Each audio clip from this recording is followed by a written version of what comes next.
Good morning সবাইকে, কেমন আছেন আপনারা সবাই? আশা করি ভালোই আছেন। আমিও মোটামুটি ভালোই আছি। সকাল 8:30 বাজে, কিন্তু দেখুন কিভাবে ঝড় উঠেছে। কাল রাত থেকে বৃষ্টি হচ্ছে, এখনও বৃষ্টি হচ্ছে। কিন্তু হ্যাঁ বন্ধুরা, এই ভিডিওটা কিন্তু একদিন আগের, কারণ গতকালকে আমি কোনো ধরনের কোনো ভিডিও আপলোড করতে পারিনি, যেহেতু মেয়ের স্কুলটা খুলে গিয়েছে কি মানে আজ থেকে খুলছে। তো কাল অনেক ওর মানে লেখা ছিল, অনেক প্রজেক্ট ছিল, সেগুলো মোবাইল থেকে দেখে দেখে করেছিল। তারপর স্যাররাও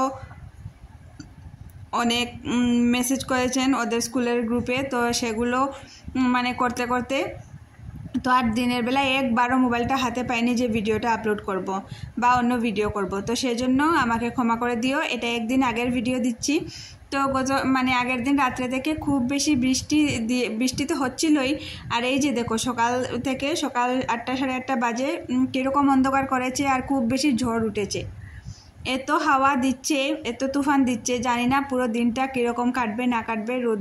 রোদের তো আর দেখা মিলবেই না, সেটা তো আর বোঝাই যাচ্ছে সকালের ওয়েদারটা দেখে। আর কখনো কখনো দেখবেন ওই যে একটা কথা আছে না, রোদ দেখে কেউ করিস না বই, আড়ালে তার সূর্য হাসে, ঠিক সেই রকমই হয়ে যায়। কিন্তু সকালবেলা দেখবেন এত বৃষ্টি এত ঝড় এত তুফান, হঠাৎ করে দেখবেন 12টা 1টা নাগাদ অনেক রৌদ্র উঠিয়ে দিয়েছে। আবার কখনো দেখবেন কি সকাল থেকে এত রৌদ্র, খুব প্রখর রৌদ্র, কিন্তু হঠাৎ করে দেখবেন অন্ধকার করে বৃষ্টি চলে এসেছে। তো ঠিক এরকমই প্রকৃতির মতো আমাদের জীবনটাও কখন যে কী হয়ে যায় কিছু বলা যায় না।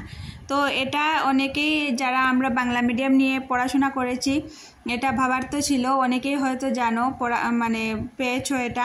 তো সেটাই আর কি বললাম, যে সকালে এত ঝড় এত তুফান, পরের দিকে যে কী হবে না হবে কিছু বলা যায় না। কিন্তু বৃষ্টি তো হবে, কারণ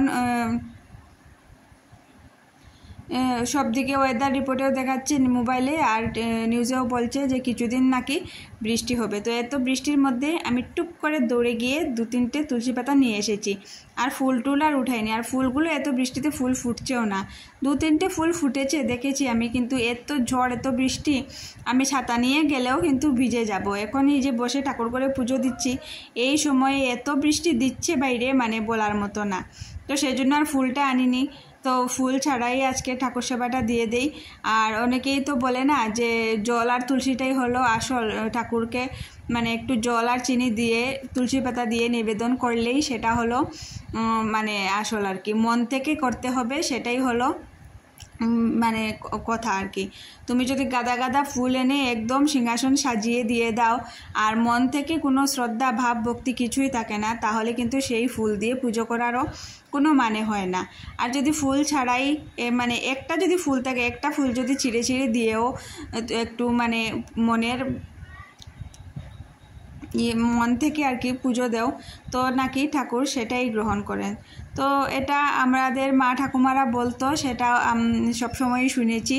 তো আমি মানে যতটুক পারছি না পারছি, যতটুক মানে করার চেষ্টা করছি আর কি ঠাকুর সেবাটা দেওয়ার। জানি না ঠাকুর সেবাটা গ্রহণ করছেন কি করছেন না। তো যাই হোক, ঠাকুরের কাছে এটাই প্রার্থনা যে সবসময় যাতে এভাবেই মানে চালিয়ে নিয়ে যেতে পারেন আর কি, সবাইকে সুস্থ রেখে সবার সাথে করে একসঙ্গে যাতে চলতে পারি, সেটাই আর কি। তো এই যে দেখো, তোমাদের সাথে গল্প করতে করতে পুজোটাও দিয়ে দিয়েছি। আর আমার কিন্তু ওদিকে মানে দুপুরবেলার রান্নাটাও হয়ে গিয়েছে। তো রান্নাটা শেয়ার করিনি। এখন 11:30 12টা হয়ে যাবে হয়তো, এরকমই মানে টাইমটা হবে। তো রান্নাটা করে নিয়েছি, কারণ রান্নাটা করেছি মাছ দিয়ে আর সর্ষে বাটা দিয়ে একটা তরকারি করেছি, আর মিষ্টি কুমড়ো দিয়ে আর শুটকি মাছ দিয়ে একটা তরকারি করেছি। তো সেটা আর তোমাদের সাথে শেয়ার করতে পারলাম না। ওই যে মেয়ের মানে স্কুলটা খুলেই যাবে, তো ওর অনেক লেখা, তো একটু সময় ওর থেকে মোবাইলটা নিয়ে একটু করে ভিডিও করছি। তো গুড ইভিনিং সবাইকে বন্ধুরা। দিনের বেলা তো দেখলেই তোমরা পুজো টুজো দিয়েছি, তারপর আর কোনো ভিডিও করিনি। ওই যে বললাম মেয়ের স্কুলের মানে লেখা আছে, তো তাই আর কি ভিডিওগুলো অনেক শর্ট ভিডিও হচ্ছে এখন। তো সন্ধ্যার পর সন্ধ্যা দিয়ে তারপর চাটা খেয়ে বসেছিলাম একটু সময়, খুব বেশি সময় বসিনি, হয়তো আধা ঘন্টা 1 ঘন্টার মতো হবে। তারপর ভাবলাম যে না, এত বৃষ্টি হচ্ছে, কখন কি হয়ে যাবে কারেন্টের তো কোনো ঠিক ঠিকানা নেই।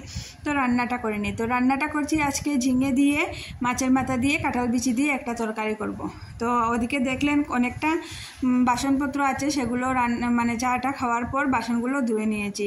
তো অন্য দিন তো দেখেনি আমার জমা থেকে যায়, তো আজ আর মানে প্রথমে কি করেছি, বাসনগুলো ধুয়ে নিয়েছি, তারপর রান্নাটা বসিয়েছি। তো এই রান্নাটা কিন্তু খুবই সিম্পল আর ভালো লাগে খেতে, খুব ভালো লাগে, আমারও ভালো লাগে। এই মানে কাঁঠাল বিচি আর ঝিঙে দিয়ে দিয়েছি জিরে গুঁড়ো, লঙ্কা গুঁড়ো, হলুদ গুঁড়ো আর স্বাদ মতো নুন দিয়ে ভালো করে এটাকে কষতে হবে। আর দিয়েছি কিন্তু ফোড়নে পেঁয়াজ ফোড়ন দিয়েছি, সেটা আর তোমাদের মানে প্রথম দিকে বলা হয়নি। পেঁয়াজ ফোড়ন দিয়েছি, দিয়ে তারপর সবজিগুলো দিয়ে একটু ভালো করে নাড়াচাড়া করে তারপর মশলা দিয়ে এবার ঢেকে দিয়েছি, কারণ ঝিঙে থেকে ঢাকা দিয়ে মানে কষালে ঝিঙে থেকে জল ছাড়বে। তো এটা ভালো করে কষে নিয়ে তারপর ঝোল দিয়ে দেবো। আর এই যে একটুই মাছ থেকে গিয়েছে, 2 টুকরো মাছ আর 3 টুকরো মাথা আছে, তো সেগুলো দিয়ে ভাবছি একটা একদম মানে মাখা মাখা করে একটা তরকারি করে নেব। তো আমরা খেয়ে নেব, আর হাজব্যান্ডের তরকারিটা আছেই। তো এই যে দেখুন, আপনাদের সাথে গল্প করতে করতে বারবার মানে নাড়াচাড়া করছি আর ডেকে দিচ্ছি, নাড়াচাড়া করছি আর ডেকে দিচ্ছি। তো কি হয়েছে, এই যে ঝিঙের জলগুলো একদম শুকিয়ে গিয়েছে আর ভালো করে কষানো হয়ে গিয়েছে। তো আবারও একটু ঢাকা চাপা দিয়ে দিলাম।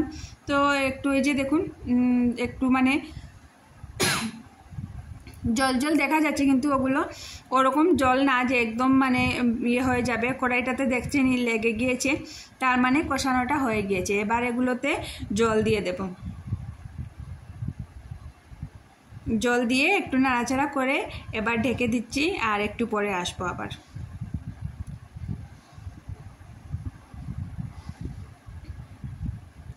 তো এই যে দেখুন বন্ধুরা, জল দিয়ে ভালো করে নাড়াচাড়া করে ঢেকে দিয়েছিলাম, তারপর যখন ফুটে গিয়েছে মাছগুলো দিয়ে দিয়েছি। সেগুলো আর তোমাদের সাথে দেখানো হলো না তোমাদেরকে। তো মাছের মাথাগুলো আর 2 পিস মাছ ছিল, তো সেগুলো দিয়ে দিলাম। 2 পিস মাছ রেখেই বা কী করবো, আর ওদেরকে বললাম যে ভাজা খাবি, ওরা বলছে কেউই ভাজা খাবে না। তো সেই তরকারিতে দিয়ে দিয়েছি সেজন্যই। আর মাছের মাথাটা আমি খুব বেশি ভাঙবো না, কারণ বাচ্চারা খাবে তো একদম কাটা কাটা হয়ে যাবে, আর ওরা খুব বেশি ভাঙলে পরে ওরা ভালোও পায় না। তো আজকের জন্য এখানেই রেসিপিটা শেয়ার করবো।